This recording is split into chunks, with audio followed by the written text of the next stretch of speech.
half of all race-related opinion pieces in the Australian mainstream media are likely to contravene industry codes of conduct on racism. In research released this week, the Who Watches the Media report found that of 124 race-related opinion pieces published between January and July this year, 62 were potentially in breach of one or more industry codes of conduct because of racist content. Despite multiple industry codes of conduct stipulating fair race-related reporting, racist reporting is a weekly phenomenon in Australia's mainstream media. We define racism as unjust covert or overt behaviour towards a person or a group on the basis of their racial background. This might be perpetrated by a person, a group, an organisation, or a system. The research, conducted by not-for-profit group Altogether Now and the University of Technology Sydney, focused on opinion-based pieces in the 8 Australian newspapers and current affairs programs with the largest audiences, as determined by ratings agencies. We found that negative race-related reports were most commonly published in News Corp publications. The Daily Telegraph, the Australian and Herald Sun were responsible for the most negative pieces in the press. A Current Affair was the most negative among the broadcast media. Chart 1 Number of race-related stories by outlet and type of reporting. Muslims were mentioned in more than half of the opinion pieces, and more than twice as many times as any other single group mentioned. See Chart 2. Chart 2 Number of race-related stories by outlet and ethnic minority group. Muslims were portrayed more negatively than the other minority groups. See Chart 3, with 63% of reports about Muslims framed negatively. These pieces often conflated Muslims with terrorism. For example, reports used terrorist attacks in the UK to question accepting Muslim refugees and immigrants to Australia. This was a recurring theme in race-based opinion pieces over the study period.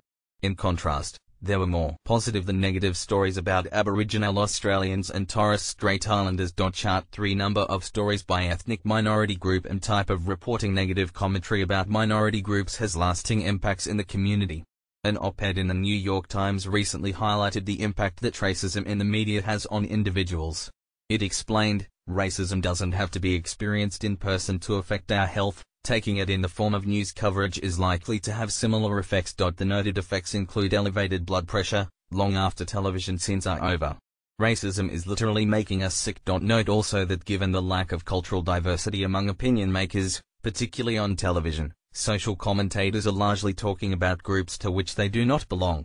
According to the 2016 20 PwC Media Outlook report, the average media employee is 27, Caucasian and male, which does not reflect the current population diversity of Australia. This creates a strong argument for increasing the cultural diversity of all media agencies to help minimize the number of individuals or groups being negatively depicted in race-related reports. Our research echoes the findings of the UN expert panel on racial discrimination, which reported last week that racist media debate was on the rise in Australia.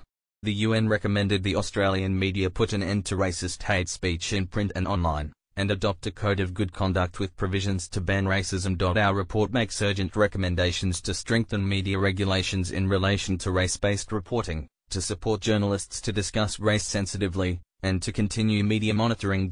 While media regulations enable audiences to make complaints about racism in the media, under some codes, audiences have only 30 days to do so.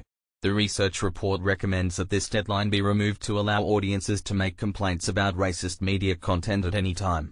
It also calls for the definition of racism be broadened in the codes of conduct to include covert forms of racism. Covert racism includes subtle stereotyping, such as the repeated depiction of Muslim women with dark veils, implying secrecy and provoking suspicion. News agencies need to do more to help journalists address race issues responsibly.